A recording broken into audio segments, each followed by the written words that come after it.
কাবা ঘরে দেখবেন অনেক কারি আছেন তেলাওয়াত করে, তেলাওয়াত করতে করতে ডুকরে কেঁদে ওঠে, দেখেন না? দেখেননি আপনারা উমরা করতে, হজ করতে গিয়ে?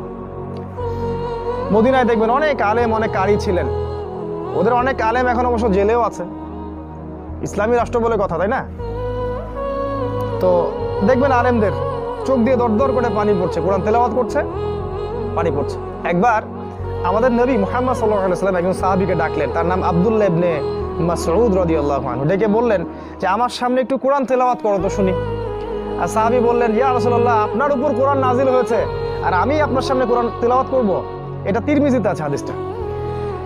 তখন আল্লাহর রাসূল সাল্লাল্লাহু আলাইহি ওয়াসাল্লাম বললেন, আমি অন্যের মুখ থেকে কোরআন তেলাওয়াত শুনতেও ভালোবাসি।